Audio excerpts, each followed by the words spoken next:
주님과 함께하는 이 고요한 시간, 주님의 보좌 앞에 내 마음을 쏟네. 12월 25일 새벽기도회를 시작하겠습니다. 찬송가 120장 찬송하겠습니다.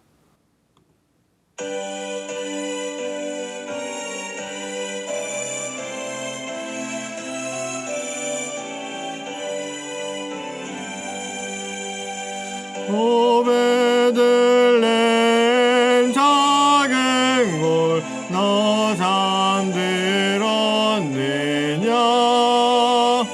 별들만 높이 빛나고 잠잠히 있으니 저 놀라운 빛이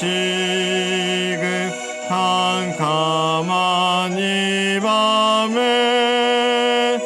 온 하늘 두루 비춘지 너 어찌 모르나. 온 세상 모든 사람들 잠자는 동안에 평화의 왕이 세상에 탄생하셨도다. 저 새벽별이 홀로 그 일을 아는 듯 밤새껏 귀한 그 일을 말없이 지켰네. 오 놀라우신 하나님 큰 선물 주시니 주 믿는 사람 마음에 큰 은혜 받도다. 이제야 세상 살아 주 오심 모르나. 주 영접하는 사람들 그 맘에 오시네. 오 베들레헴 예수님 내 맘에 오셔서 내 죄를 모두 사하고 늘 함께 하소서. 저 천사들의 소식 나 기뻐 들으니 오 임마누엘 예수님 내 맘에 오소서.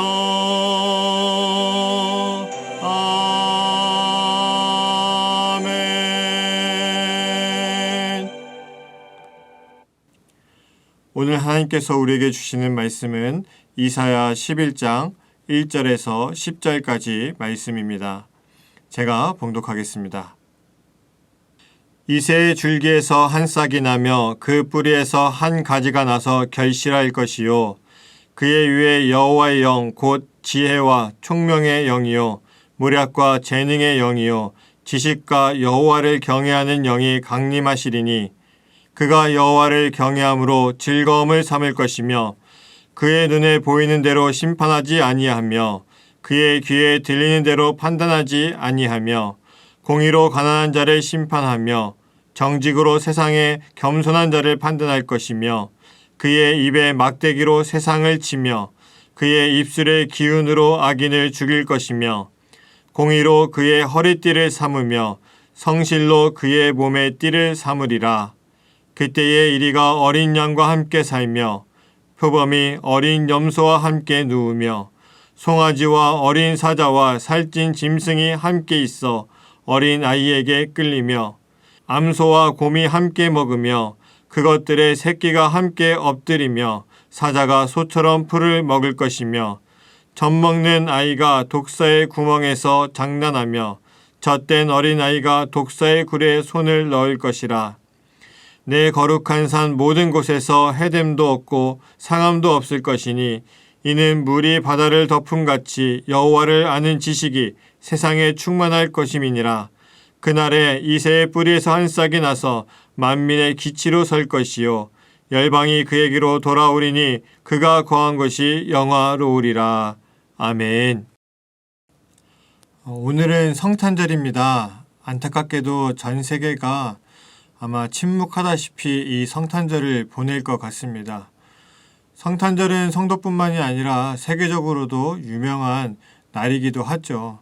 많은 사람들이 예수님을 기다리진 않아도 그날의 기쁨을 함께 누리는 것이 바로 성탄절입니다. 그런데 이 코로나가 여전히 우리의 삶을 짓누르고 있고 어쩔 수 없이 성탄절이 축제의 분위기가 아니라 조금 조용하게 침묵의 시간으로 보내야 되는 것이 안타깝게 느껴지기는 합니다. 마음으로는 교회에 나와서 하나님께 감사하며 축복된 시간들을 보내고 싶은 것이 우리 성도님들의 마음일 겁니다. 그래도 우리 성도님들이 너무 아쉬워하지는 않으셨으면 좋겠습니다. 우리는 하나님께서 주신 소망을 품고 살아가는 사람들이기 때문이죠. 그 소망이라고 하는 것은 단순히 예수님이 언젠가 우리를 하늘로 데려가실 거다라고 하는 소망뿐만이 아니라 오늘날 이 땅을 살아가는 데 있어서 코로나와 같은 어려움이 있어도 하나님께서 구원의 은혜를 통해 이 땅에 코로나를 종식시켜 주시고 우리가 다시 일상의 삶으로 돌아오게 하실 거라고 하는 그러한 소망도 함께 포함되는 것이죠. 물론 그날이 언제 어떻게 우리에게 이루어질지는 우린 여전히 알 수 없겠지만 반드시 그날이 올 것을 알기 때문에 오늘의 성탄절도 예수님의 오심을 함께 기뻐하고 감사할 수 있어야 되는 것이 우리 성도들의 자세일 듯 합니다. 오늘의 말씀은 굉장히 유명한 말씀입니다. 특히 구약 성경에서 예수님이 오심을 예언하고 있는 말씀들이 몇 개 있는데 그 중에 하나 오늘 이사야 11장에 나온 말씀을 우리가 함께 보려고 합니다. 이스라엘이 멸망하기 직전이거나 혹은 멸망한 이후에 하나님의 구원의 은혜가 자신들에게 다시 올 것을 소망을 했습니다.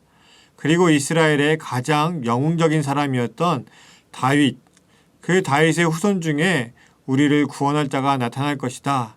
그 말은 다윗과 같은 사람이 다시 한번 이스라엘에 나타나서 우리나라를 다시 독립시켜주고 다시 부강한 나라로 만들어줄 것이다 라고 하는 소망을 품고 있는 그러한 구절이죠. 이런 영웅적인 메시아에 대해서 이사야는 뭐라고 이야기하고 있냐 하면 그 구원자는 하나님의 영을 받는 사람이라고 이야기합니다. 그리고 어떠한 영인가 하면 지혜와 총명과 모략과 재능 그리고 지식 마지막으로 하나님을 경외하는 영이 강림하시는 분이다 라고 설명하고 있습니다. 그런데 사실은 이 모든 것이 어디에 집중되어야 되냐면 여호와를 경외하는 영으로 집중하면 됩니다.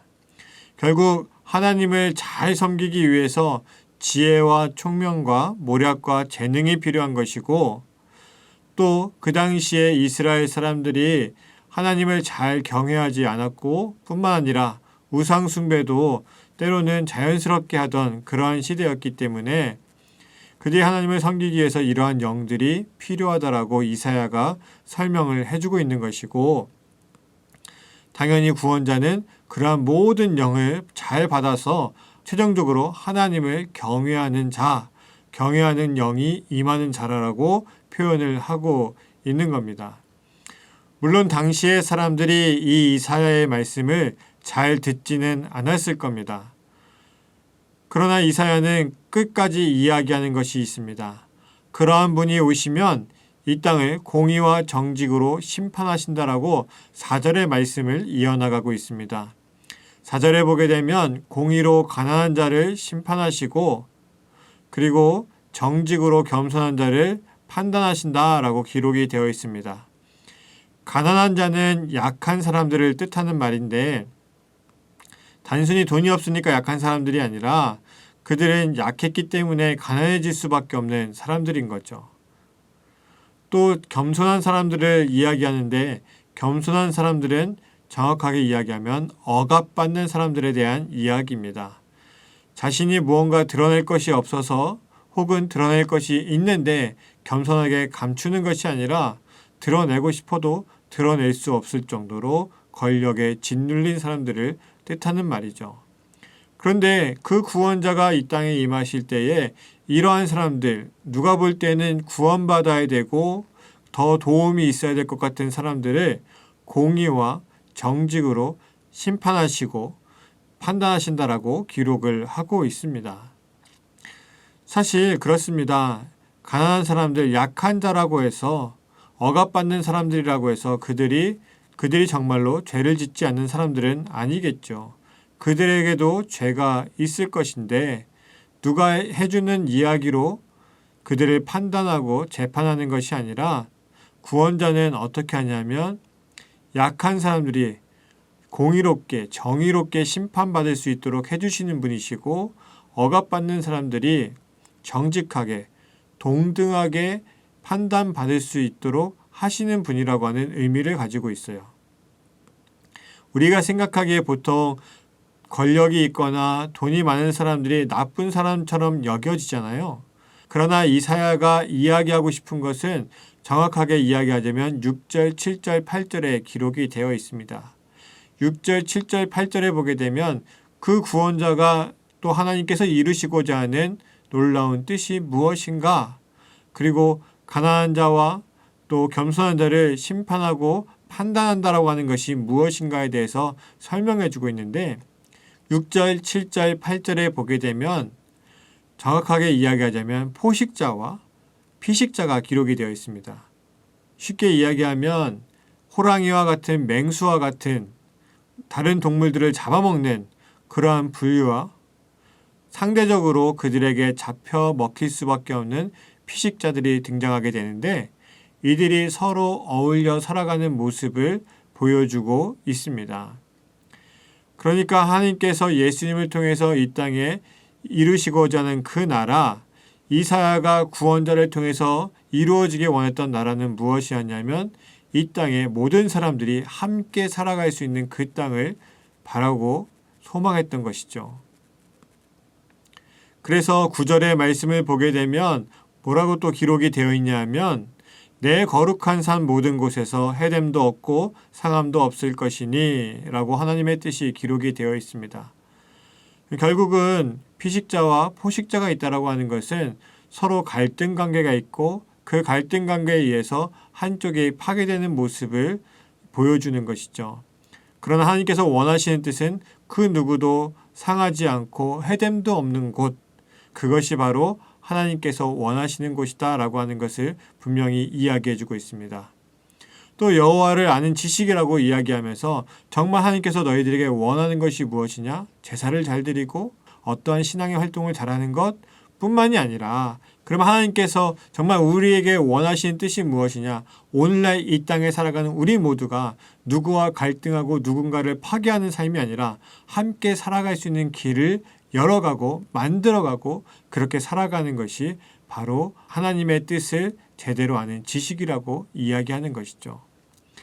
여러분, 우리가 성탄절을 맞이했습니다. 그러나 지금의 상황이 참 어렵고 힘들죠. 그러면서 많은 사람들에게 갈등의 구조가 생겨나기 시작했습니다. 특히 지금 코로나로 인해서 그 갈등의 골이 얼마나 깊어지는지 모릅니다. 코로나 걸린 사람과 안 걸린 사람, 방역 지침을 잘 지키는 사람과 지키지 않는 사람, 그리고 코로나 병을 이리저리 옮긴 사람과 그렇지 않은 사람,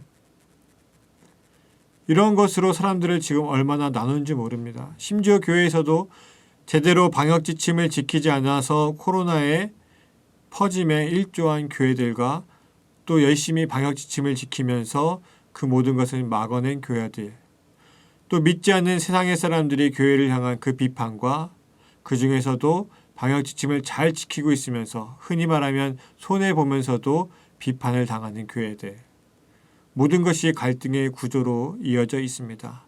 그리고 서로가 서로를 비난하고 파괴되기를 원하고 바라는 것이죠.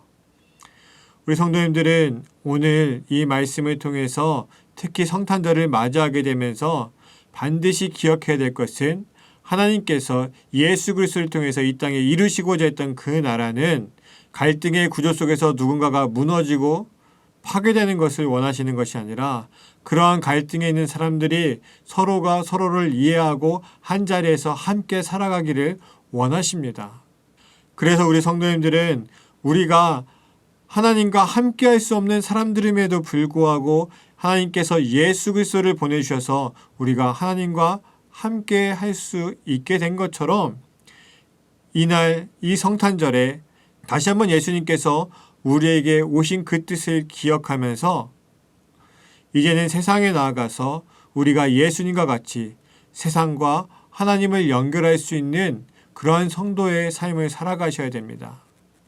그러한 갈등이 있을 때마다 나서서 갈등을 무마시키고 평화를 이루어가며 함께 살아가는 삶을 위해서 함께 노력하셔야 됩니다. 물론 그 과정 속에서도 상처받을 수 있습니다. 힘들고 어려울 수 있습니다. 결국 예수님은 십자가를 지셔야만 했고 십자가에서 죽임을 당하셔야 했습니다. 그렇게 갈등을 해결하기란 어려운 겁니다. 우리도 이 땅에 수없는 갈등 속에 먼저 나서서 예수님과 같이 이 땅의 갈등을 사라지게 하고 평화가 임하게 하고 모든 사람들이 함께 살아갈 수 있는 그 길을 열어가시는 우리 성도님들이 되셔서 이제 우리의 모든 삶이 하나님께서 예수님을 통해서 이루시고자 했던 그 삶을 함께 이루어 나가는 우리의 삶이 되시기를 또 그러한 결단이 있는 성탄절이 되시기를 간절히 축원합니다. 기도하겠습니다. 하나님, 오늘은 예수님께서 우리에게 오신 날입니다. 하나님께서 함께할 수 없는 우리와 함께하기 원하셔서 예수님을 우리에게 보내주시고 우리에게 구원이 시작되는 이 날을 함께 기뻐하며 즐거워합니다. 근데 오늘 이사야의 말씀을 통해서 보니 하나님께서 진정으로 예수님을 통해서 이루시고자 했던 그러한 땅, 모든 사람들이 무엇을 더 갖고 있든지 갖고 있지 못하든지 권력이 있든지 없든지 그와 상관없이 모든 사람들이 함께 살아가는 그 땅을 하나님께서는 꿈꾸셨습니다. 아니 2000년이 지났지만 여전히 갈등이 심한 사회입니다. 여전히 서로가 서로를 비판하기를 원하고 비판 속에 상대방이 파괴되기를 원하는 그러한 사회를 여전히 살아가고 있습니다. 예수님께서 우리에게 오심으로 우리에게 하나님을 향한 길이 열리게 되었는데 이제 우리 모든 성도가 예수님과 같이 세상에 나아가 구원의 길을 열어주며 세상 사람들에게 하나님을 향한 길을 열어줄 수 있는 우리 성도님들의 삶이 되게 하여 주시옵소서. 예수님도 그 길을 위해서 고난당하셨고 죽임을 당하셨습니다. 그래도 우리의 모든 것을 하나님 앞에 내어놓으며 나아가게 하시고 이 세상에 하나님의 구원의 놀라운 역사가 이루어지도록 하나님께서 정말 꿈꾸셨던 모두가 함께 살아가는 그 땅이 될 수 있도록 함께 노력하며 나아가는 성도, 결단하며 힘을 내는 성도가 되게 하셔서 예수님께서 우리에게 오신 이 귀한 날에 그 뜻을 잘 받들어 나아갈 수 있는 우리 모두가 되게 하여 주옵소서. 이 모든 것을 이루실 예수 그리스도의 이름으로 기도합니다. 아멘.